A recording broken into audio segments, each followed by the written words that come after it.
Hello friends, हम पूर्व में 13.1 का अध्ययन कर चुके हैं, जिसमें हम formula P A upon B का अध्ययन कर चुके थे।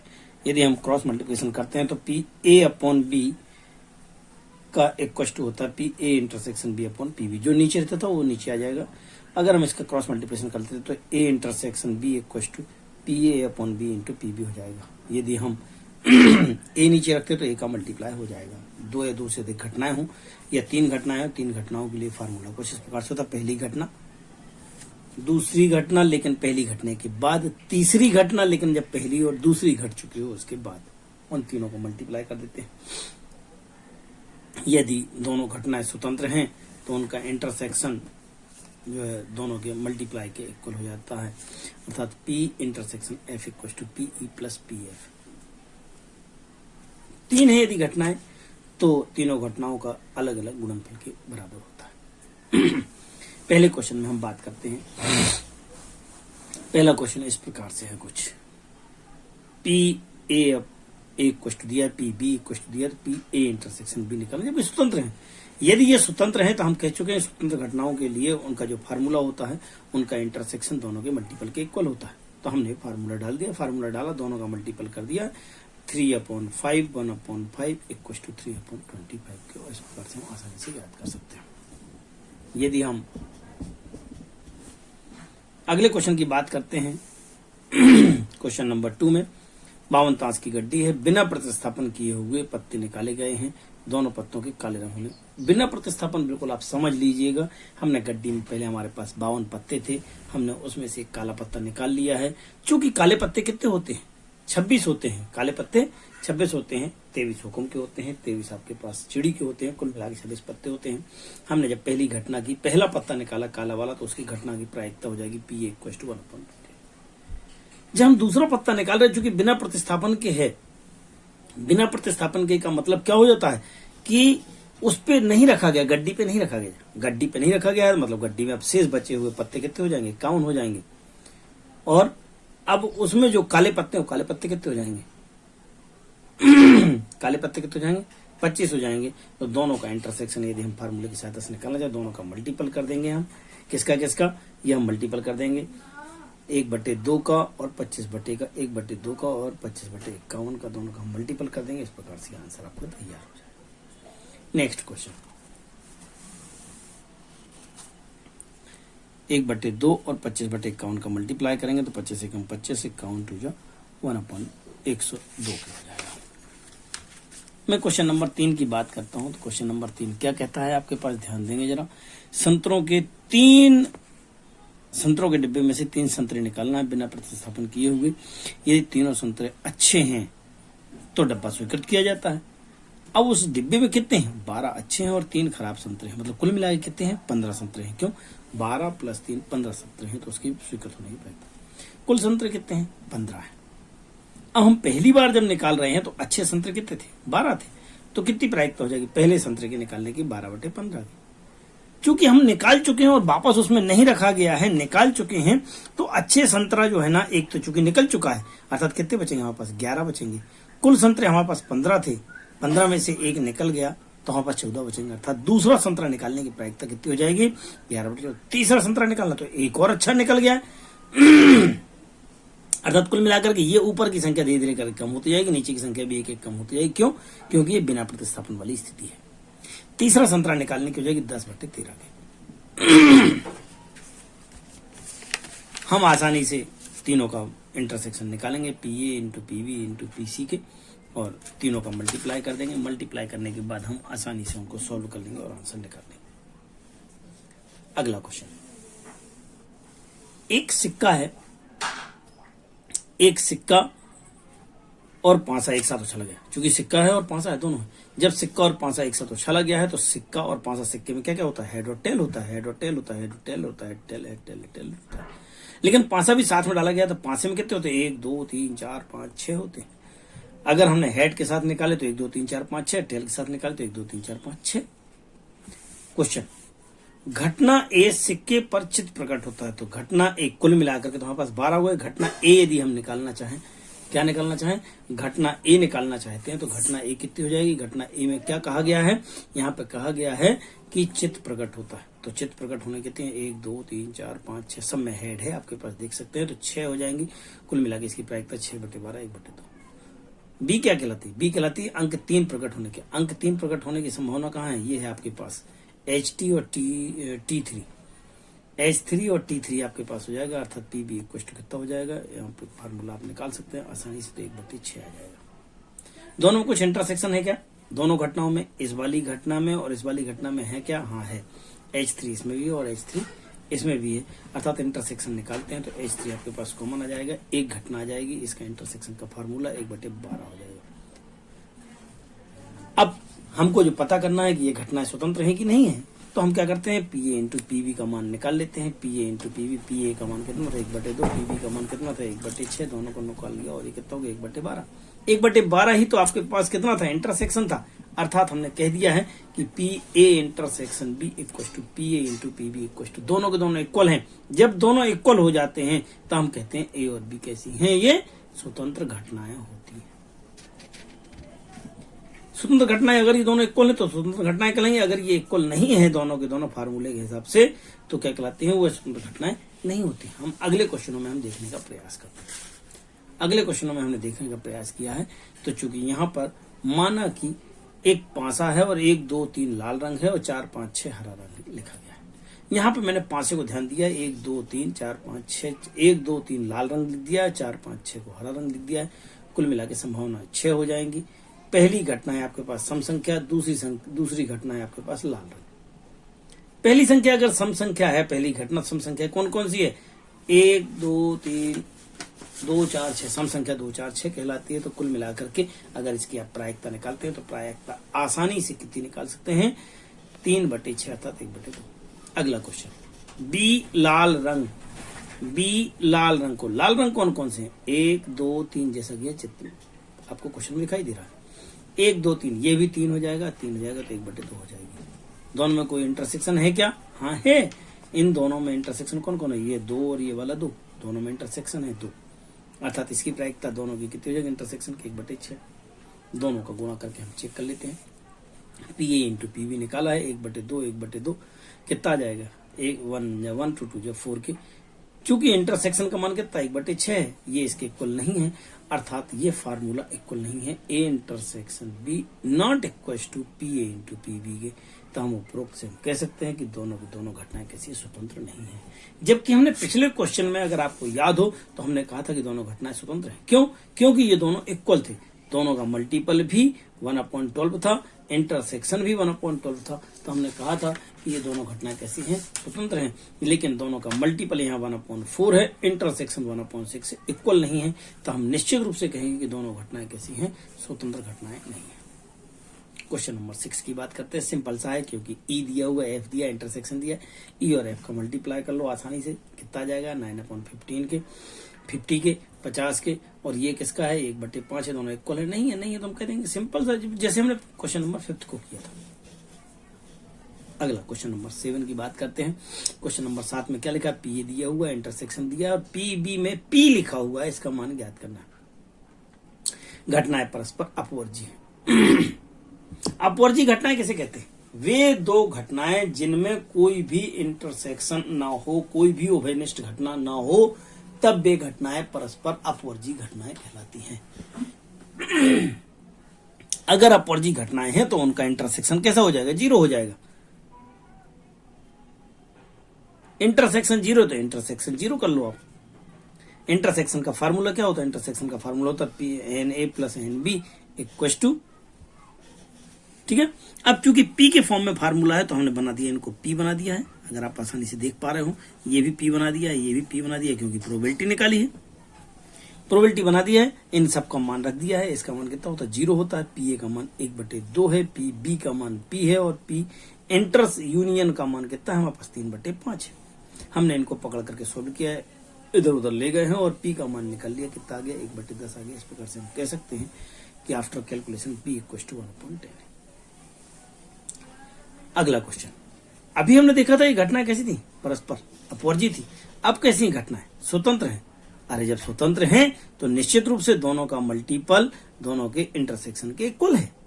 तो दोनों का मल्टीपल दोनों के इंटरसेक्शन के इक्वल, अर्थात ये किसके इक्वल? दोनों के मल्टीपल। दोनों का मतलब P A into P B, तो P A into P B, P A into P B अर्थात पी अपॉन टू क्या कहलाया? उसका इंटरसेक्शन कहलाया।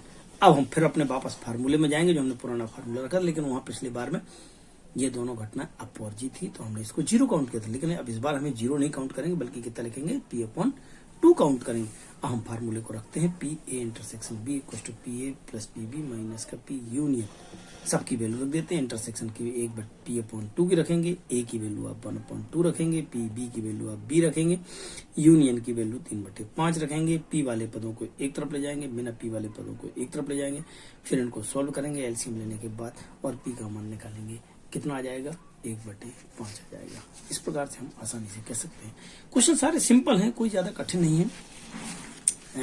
आपके लिए इसके पहले भी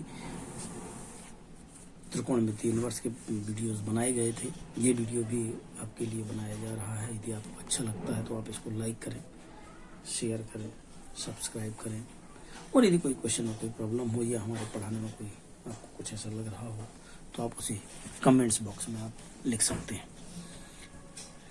क्वेश्चन नंबर 8 की बात करते हैं। तो क्वेश्चन नंबर 8 में पी ए इक्वल टू दिया है, पी बी दिया हुआ और स्वतंत्र है। अरे भाई जब स्वतंत्र हैं तो क्या प्रॉब्लम है? पी इंटरसेक्शन निकालना है। जब स्वतंत्र है तो दोनों के मल्टीपल के इक्वल हो जाता है, कोई दिक्कत ही नहीं। दोनों का मल्टीपल कर दो, 4 3 या 12 और आंसर आ जाएगा आपके पास।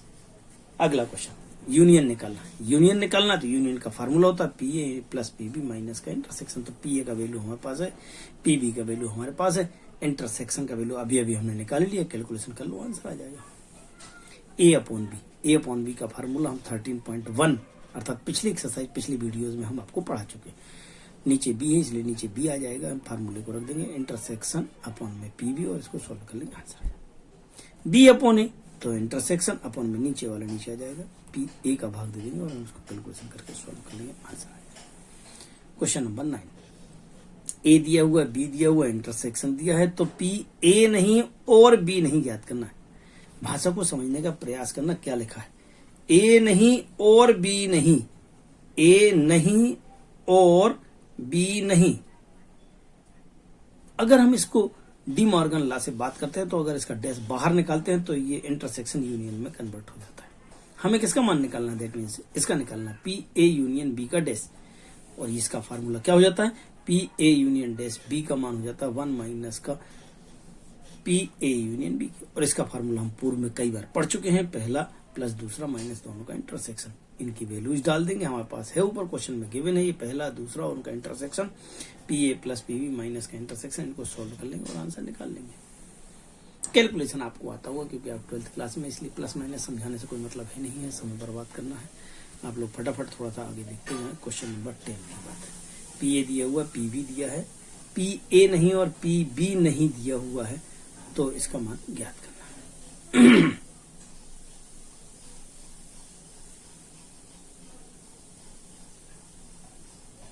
क्या क्या दिया हुआ है? पी ए नहीं और बी नहीं लिखा है। पी ए नहीं और बी नहीं मैं पहले ही बता चुका हूं, पी ए नहीं और बी नहीं अर्थात उसके यूनियन का डैश कितना दिया हुआ है? 1/4 दिया हुआ है। तो हम इस फार्मूले से हम इसका मान ज्ञात कर सकते हैं। इसका मान कितना दिया? 1/4, तो 1/4 लिख देंगे 1 माइनस का P A union B, A union B हम इस फार्मूले की सहायता से रखते हैं और 1/4 को आप इधर ले आएंगे, बाकी जो बचेगा उन सब फार्मूलोज में आप वैल्यूज रखते जाएंगे और आप आसानी से देख पा रहे हैं कि ये इनका कैलकुलेशन कितना हो जाएगा। ये इसका एलसीएम लेंगे तो 4 में से 1 गया 3/4, पी ए का मान, पी बी का मान और इंटरसेक्शन जो का, तो इनका एलसीएम ले लेंगे, हम इनको सॉल्व कर लेंगे, इसको इधर ले जाएंगे, इसको यहाँ ले जाएंगे और इसका कैलकुलेशन करने के बाद कितना आ जाएगा? 2/3। इंटरसेक्शन कितना आया है? 2/3। चलिए अब दोनों को मल्टीप्लाई करते हैं, क्योंकि हमको जो क्वेश्चन था वो यह पता करना था कि घटनाएं स्वतंत्र है कि नहीं है। अगर दोनों का मल्टीप्लाई उनके इंटरसेक्शन के इक्वल होगा तो घटनाएं स्वतंत्र है, नहीं तो नहीं है। तो हमने चूंकि इंटरसेक्शन तो निकाल लिया है, अब दोनों का मल्टीप्लाई कर लेते, P A into P B. तो P A into P B निकाला है तो 1/2 प्लस का इंटू का 7/12 के, उसको सॉल्व करके देखा है 7/24 के। क्या ये इसके इक्वल है? नहीं है, क्योंकि ये तो 7/24 और ये तो 2/3, तो दोनों इक्वल नहीं है। इक्वल नहीं है अर्थात ए और बी कैसी हैं? आपकी स्वतंत्र घटनाएं नहीं है। नेक्स्ट क्वेश्चन, क्वेश्चन नंबर 11 की बात करते हैं। क्वेश्चन नंबर 11 की बात करते हैं। एक्सरसाइज 13.2 क्वेश्चन नंबर 11 की बात करते हैं। ए और बी स्वतंत्र घटनाएं हैं। पी ए का मान दिया हुआ है, पी बी का मान दिया है। अरे भाई जब स्वतंत्र घटनाएं है तो इंटरसेक्शन निकालना, तो आप आसानी से दोनों का मल्टीप्लाई, जैसा कि हम पहले कर चुके थे। पी ए और बी नहीं, क्या समझते हैं? ए और बी नहीं, तो ए इंटरसेक्शन बी नहीं, बी का डैश। क्योंकि स्वतंत्र है दोनों के दोनों घटनाएं, जब घटनाएं स्वतंत्र हैं तो इन दोनों के मल्टीपल के इक्वल हो जाएगा। दोनों के मल्टीपल के इक्वल है दोनों के मल्टीपल के इक्वल है, तो ये तो पी हो गया। और पीबी डैश का मान कितना हो जाएगा? 1 माइनस का पीबी, तो 1 माइनस का पीबी, पीबी का मान यहां से उठा के लाएंगे, पीए का मान यहां से लाएंगे, 1 में से इसको माइनस करेंगे, कितना जाएगा? 0.4 हो जाएगा। दोनों को मल्टीप्लाई करेंगे, 0.12 आपका answer. Next question, P A या बी, या मतलब होता है यूनियन। तो यूनियन का फार्मूला हम पुराना कई बार हम पढ़ा चुके हैं। इस फार्मूले में हम जाके वैल्यूज पुटिंग करेंगे और कैलकुलेशन करने के बाद, सोल्व करने के बाद आंसर निकालेंगे। ए और बी में कोई नहीं, ए और बी में कोई नहीं, तो ए और बी में, ए और बी, और मतलब होता है इंटरसेक्शन में कोई नहीं, नहीं मतलब होता है डैश। जब हमें इसका मान निकालना है तो कितना हो जाता है? इसका होता है 1 माइनस का पी ए इंटरसेक्शन बी के, क्योंकि डैश का मान निकालते तो 1 माइनस का हो जाता है। हम चूंकि इंटरसेक्शन का मान हम पहले वाले क्वेश्चन में निकाल चुके हैं। कहाँ निकाला हमने? पहले वाले क्वेश्चन में कहाँ निकाला था? इंटरसेक्शन का मान कहाँ निकाला है? पी ए इंटरसेक्शन,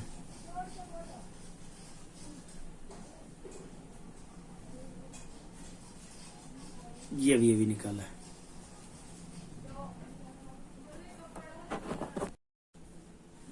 चलें क्वेश्चन नंबर 4, पी ए और बी में से कोई नहीं, मतलब अर्थात ना तो ए हो और ना ही बी है। पी ए नहीं और बी नहीं, अगर हम इनका डैश डी मॉर्गन लॉ से बात करते हैं तो यूनियन बन जाता है और डैश लग जाता है। यदि हम यूनियन का डैश निकालते हैं तो 1 माइनस का यूनियन हो जाता है, 1 माइनस का यूनियन, और यूनियन का वैल्यू हम पहले निकाल चुके हैं और इसको हम सोल्व कर लेते हैं, आंसर आ जाता है। एक पासे में 3 बार उछाला जाता है और कम से कम एक बार विषम संख्या प्राप्त होने की प्रायिकता ज्ञात करना।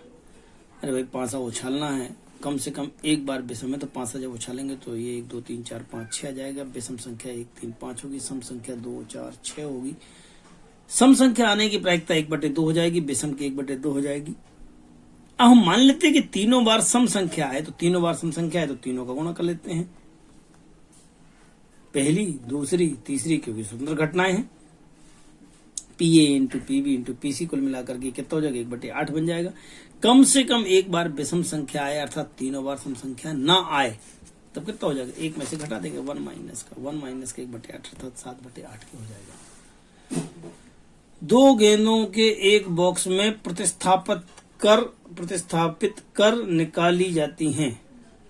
2 गेंदें जो है ना प्रतिस्थापित कर निकाली जाती हैं, तो बॉक्स में 10 काली और 8 लाल गेंदें हैं, तो उसकी प्रायिकता ज्ञात करना। ध्यान रखना, अभी तक हम जितने भी क्वेश्चन पढ़ रहे थे उसमें लिखा हुआ था बिना प्रतिस्थापन के। आप अपने क्वेश्चन को सुधार लीजिएगा। यहाँ पर आपके एनसीईआरटी हिंदी मीडियम में बिना प्रतिस्थापन लिखा हुआ है, जबकि इंग्लिश मीडियम में प्रतिस्थापन लिखा हुआ है। इस क्वेश्चन को आप सुधार लीजिएगा। यहाँ पे लिखा हुआ है प्रतिस्थापन का मतलब है आपने गेंद निकाल ली और गेंद निकाल करके वापस उसी बक्से में डाल दी है। अब आप बताएंगे मेरे को आप क्या लिखा हुआ? पहला क्वेश्चन तो दोनों गेंदें काली हैं, दोनों गेंदें काली हैं। पहली गेंद काली थी तो पहली गेंद काली थी तो 10/18 हो जाएगा, क्योंकि 10/18 8 10 18 गए। फिर हमने निकाल ली और निकाल करके हमने वापस उसी डब्बे में रख दी है, तब फिर हमारे पास 10 गेंदें जो कितनी हो गई तो 10/18 फिर हो जाएगी प्रोबेबिलिटी, और हम दोनों को गुणा कर देंगे तो पी ए इंटरसेक्शन बी, दोनों गेंदें आपके पास आंसर आ जाएगा। अब इस बार था वो दोनों गेंदें लाल है, दोनों गेंदें लाल हैं तो दोनों गेंदें लाल कर लीजिए। लाल कैसे करेंगे? लाल कैसी थी? 8, तो 8/18, दोबारा में भी 8/18, क्योंकि हमने वापस वही गेंद उसमें रख दिए, दोनों का मल्टीप्लाई कर देंगे। तीसरा क्वेश्चन, दूसरे क्वेश्चन में यदि हम बात करते हैं फिर से, तो क्या था कि इसमें पहली काली और दूसरी लाल थी। पहली को काली कर लो, पहली काली कितनी थी? 10/18 थी,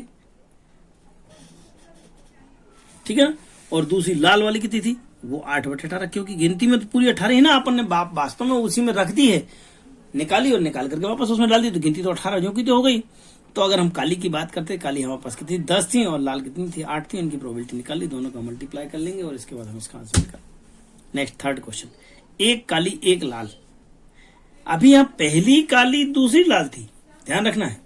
यहाँ पे लिखा है एक काली एक लाल, का मतलब है या तो पहली काली दूसरी लाल हो सकती है, या पहली लाल और दूसरी काली, कोई एक काली निकालना है। तो हमने क्या किया, पहली काली दूसरी लाल, आंसर निकाल लिया। इसी प्रकार से पहली लाल और दूसरी काली, दूसरी काली, ये निकाल लिया है। पहले ए इंटरसेक्शन बी था, अब बी इंटरसेक्शन ए है, तो एक काली एक लाल का कितना हो जाएगा, P A intersection B plus का पी बी इंटरसेक्शन ए, दोनों को प्लस कर लेंगे, आंसर निकाल लेंगे। अगला क्वेश्चन नंबर 14, यदि समस्या हल करने की प्रायिकता पी ए पी बी दिया हुआ है तो इंटरसेक्शन ज्ञात करो, तो इंटरसेक्शन कितना हो जाएगा, 1/6 हो जाएगा। समस्या हल हो जाती है, अर्थात यूनियन निकालना, तो यूनियन कैसे निकालते हैं, फार्मूला है आपके पास, इंटरसेक्शन आपने निकाल रखा है, ए और बी आपके पास है, ए का वैल्यू बी का वैल्यू इंटरसेक्शन का वैल्यू आप रख देंगे, आंसर आ जाएगा। पी ए डैश निकालना, तो कैसे निकालेंगे आप, क्यों, क्योंकि क्वेश्चन था कि यदि समस्या में कोई एक के द्वारा हल किया जाता है, समस्या एक के द्वारा हल की जाती है का मतलब पहला हल करता दूसरा नहीं करता है, क्योंकि कोई एक के द्वारा हल किया जाना है, दूसरा हल करता तो पहला नहीं हल कर पाता है, तो हमें डैश भी निकालना है। डैश निकालना है तो हमने पी ए का डैश निकाल लिया है। पी ए का डैश का फार्मूला क्या होता है, 1 माइनस का पी ए, हमने 1 माइनस का पी ए का वैल्यू डाल दिया है। ऐसे हमने पी बी डैश निकाल लिया है, इन दोनों की वैल्यू हमने यहाँ पे पी ए की, पी बी डैश की, पी बी डैश की डाल दी है, पी बी की वैल्यू डाली। पी बी की वैल्यू कितनी थी हमारे पास, पी बी की वैल्यू थी मेरे पास 1/3 के, पी ए डैश की वैल्यू कितनी थी, ये थी 2 एकम 2/6 के, 1 एकम 1/6 के, इनका एलसीएम ले लिया 3/6 और काट दिया इनको, तो 1/2 आंसर आ गया। क्वेश्चन नंबर 15, ई क्या है, निकाला गया पत्ता हुक्म है, हुक्म है, हुक्म कितने होते 13 होते, 13/52। निकाला गया पत्ता इक्का, इक्का कितने होते 4/52 के। दोनों में देखते हैं अगर इंटरसेक्शन, निकाला गया पत्ता हुक्म का, हुक्म और इक्का दोनों होना चाहिए, हुक्म का इक्का कितना होता है 1 होता है। दोनों घटनाएं स्वतंत्र है कि नहीं है, यह पता करना है, तो पहले में इन दोनों का मल्टीप्लाई कर दिया, इन दोनों का मल्टीप्लाई किया तो 13/52, 4/52, 13/52, 4/52, 13 चौको 52, 4 से काट दिया, कितना आ गया 1/52 आ गया। 1/52 क्या था, इनका इंटरसेक्शन भी था, ये दोनों घटनाएं कैसी हो गई, स्वतंत्र हो गई। अगला क्वेश्चन, अगले क्वेश्चन में क्या था आपके पास, अगले क्वेश्चन में आसानी से आप ध्यान देखिए कि पहला पत्ता काला, काला कितने होते हैं, हुक्म और चिड़ी दोनों होते हैं, अर्थात 26 निकाला गया बादशाह, बादशाह कितने होते हैं 4 होते हैं, दोनों का इंटरसेक्शन। निकाला गया पत्ता काला बादशाह, काला बादशाह एक तो चिड़ी का हो सकता है और एक हुक्म का हो सकता है, 2 हो सकता है, 2/52, दोनों का मल्टीप्लाई कर लिया। क्या ये दोनों इक्वल आ गए, हाँ आ गए हैं, दोनों के दोनों इक्वल आ गए, तो हम कह सकते हैं कि दोनों घटनाएं कैसी है, स्वतंत्र है। क्वेश्चन नंबर 15 का थर्ड लास्ट, निकाला गया पत्ता बादशाह या बेगम है। इन क्वेश्चनों को इसको थोड़ा सा ध्यान दिए रहना, बादशाह या बेगम है, बादशाह या बेगम का मतलब है कि या तो बादशाह हो सकता है बेगम हो सकती है, तो बादशाह कितने होते हैं 4, बेगम कितनी होती है 4, तो 4 और 4 8/52 हो जाएगा। दूसरी घटना, बेगम या गुलाम, तो इसमें बेगम 4 होती है और गुलाम 4 होते हैं, 4 और 4 8/52 ही हो जाएगा। दोनों का मल्टीप्लाई करके देख लेते हैं, दोनों का मल्टीप्लाई कर लिया 4/13 39 हो जाएगा। निकाला गया पत्ता बेगम है, उभयनिष्ठ में जाए अगर हम, दोनों का अभिनिष्ठ क्या होगा, दोनों का अभिनिष्ठ क्या है बेगम, दोनों में है दिख रहा है आपको, तो निकाला गया पत्ता क्या है बेगम, बेगम कितनी हो जाएंगी 4 ही होती है एक्चुअल में, तो 4/53 की, ये कितना था 4/169 था और ये 4/53 था। ये दोनों घटना इक्वल है कि नहीं है, नहीं है, तो हम कह पाएंगे कि ये दोनों घटनाएं स्वतंत्र नहीं है। लास्ट क्वेश्चन, हिंदी अखबार 60% लोग पढ़ते हैं, अंग्रेजी अखबार 40% लोग पढ़ते हैं और दोनों अखबार 20% लोग पढ़ते हैं। परसेंट है इसलिए हमने 100 से भाग दे दिया है, जैसा कि क्वेश्चन में स्पष्ट है। तो हमने पीएच का मान निकाल लिया है, हिंदी का इंग्लिश का निकाल लिया और दोनों इंटरसेक्शन का मान निकाल लिया।